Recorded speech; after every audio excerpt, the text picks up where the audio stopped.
Big drama, mencekam dan hening. Kita semua pastinya masih belum bisa move on dengan kondisi main race pada hari Minggu kemarin, di mana menyangkut banyak sekali drama yang membuat kita tidak bisa tenang-tenang begitu saja. Meskipun begitu, Fabio Di Giannantonio yang sukses meraih kemenangan pun tidak benar-benar bisa menikmati hasil dari kemenangan yang ia dapatkan. Karena tidak ada perayaan yang meriah di atas panggung podium, mengingat insiden sepanjang balapan membuat Di Gia sulit untuk lepas dari kondisi yang tengah hening ini. Pedro Acosta melakukan start balapan dengan cara yang sama dengan apa yang ia lakukan saat sesi sprint race di hari Sabtu kemarin. Ia yang menutup celah pun langsung memimpin jalannya balapan di posisi kedua. Alex Marquez mendapatkan gangguan langsung dari Raul Fernandez yang menyalipnya di tikungan keempat.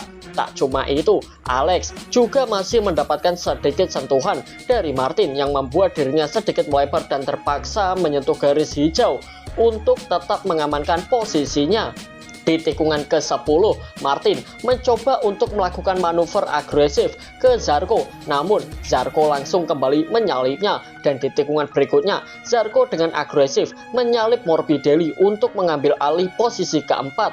Kemudian Martin mampu menyalip Morbidelli di tikungan pertama. Dan pada lap ketiga, Fernandez mendapatkan serangan dari Alex, tapi ia berusaha keras untuk menjaga posisinya itu. Tapi di tikungan kelima, Zarco melancarkan manuver agresif yang mendorong Alex melebar. Dan Alex disalip oleh dua pembalap sekaligus. Lalu tepat pada tikungan ke-10, Martin mencoba untuk menyalip Zarco, namun ia melebar dan Zarco pun kembali mengambil alih posisi ketiga. Pada lap berikutnya, Zarco sudah kehilangan dua posisi, tapi ia masih mencoba untuk mempertahankan posisinya meskipun tetap mendapatkan perlawanan yang cukup sengit dari Alex Marquez. Dan di depan, posisi Acosta juga masih belum aman sepenuhnya karena Fernandez tepat berada di belakangnya yang masih mengancam dirinya.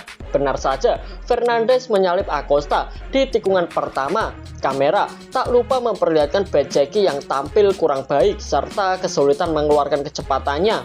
Sedangkan di depan, Acosta masih terus menempel Fernandez, lalu berhasil menyalip kompatriotnya itu di tikungan pertama. Tapi Fernandez masih memberikan perlawanan. Di sisi lain, Di Gia mulai memburu Zarco yang mulai melambat, kemudian sukses ungguli pembalap asal Prancis itu di tikungan pertama. Kamera berpindah ke depan, di mana Acosta belum melepaskan Fernandez. Kali ini, Acosta langsung melakukan block pass di tikungan pertama. Tak berselang lama, giliran Alex yang mulai mengejar ketertinggalannya atas Fernandez dan menyalipnya di lintasan lurus. Alex pun kini mulai fokus untuk mengejar Acosta, dan di lap ke-12 ini tensi antara Acosta dan Alex mulai panas. Keduanya saling unjuk kebolehan di lintasan lurus. Sekuat tenaga, Acosta bertahan dari gempuran Alex, dan tepat saat menuju tikungan ke-10, Acosta mendadak melambat sembari melambaikan tangan, di mana itu sebuah isyarat jika motornya mengalami masalah. Tapi Alex yang tepat sepersekian detik di belakang Acosta tak punya waktu untuk menghindar. Akhirnya ia pun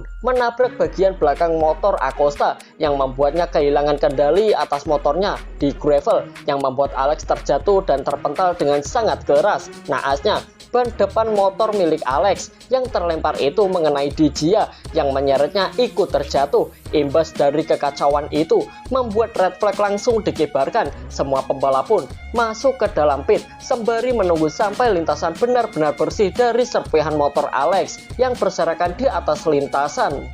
Setelah menunggu cukup lama, akhirnya balapan kembali dilanjutkan dengan 13 lap tersisa, di mana kali ini Acosta masih menggunakan start seperti di awal-awal balapan. Dan baru saja start dimulai, kini giliran Zarco yang menabrak bagian belakang motor milik Marini, yang membuat keduanya terjatuh kemudian menyeret Bagnaia yang tepat berada di sisi luar lintasan. Ketiganya pun terjatuh di gravel yang membuat bendera merah kembali dikibarkan untuk yang kedua kalinya. Dari kecelakaan kedua ini, pembalap dipaksa untuk masuk lagi ke dalam pit.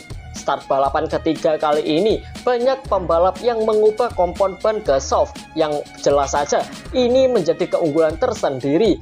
Start balapan dimulai dengan sangat lancar dari Acosta yang kembali memimpin jalannya balapan. Tapi lagi-lagi nasib apes kali ini menimpa Martin, di mana dengan agresif Fernandes memaksa masuk ke sisi dalam yang mendorong Martin keluar lintasan dan terjatuh di tikungan kelima. Seketika posisi kedua diduduki oleh Joan Mir yang juga tampil cukup mengesankan, di mana ia terus menempel Acosta di sepanjang balapan.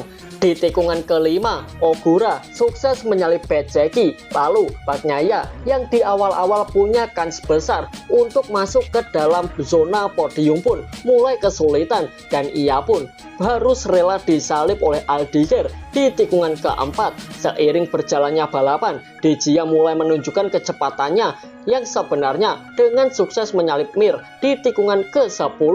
Lalu kini De Gea mulai mengejar Acosta yang mulai makin melambat. De Gea benar-benar mengeksekusi Acosta tepat di tikungan ke-10. Meskipun mencoba untuk memberikan perlawanan, tapi posisi De Gea masih sangat diuntungkan di tikungan berikutnya.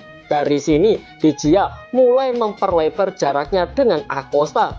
Tapi Acosta mulai mendapatkan serangan dari Mir yang sukses menyalip dirinya di tikungan pertama. Masih mencoba bertahan di posisi ketiga, tapi kecepatan Aldiger tak bisa ia bendung. Ditambah lagi kenestapaan Acosta saat dirinya mencoba menutup jalur dalam.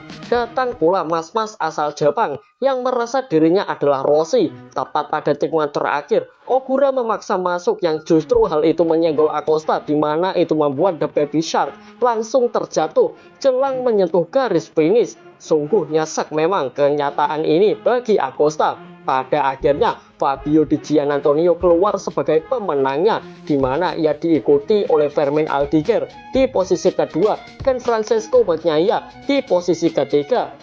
Hal ini imbas dari penalti tire pressure yang diterima oleh Joan Mir dan Ai Ogura yang menyenggol Acosta. Jadi inilah final result untuk podium MotoGP Catalunya 2026 ini. Memang cukup pro kontra, tapi ya memang inilah finalnya. Jadi ya kita harus menerima keputusan dari pihak MotoGP.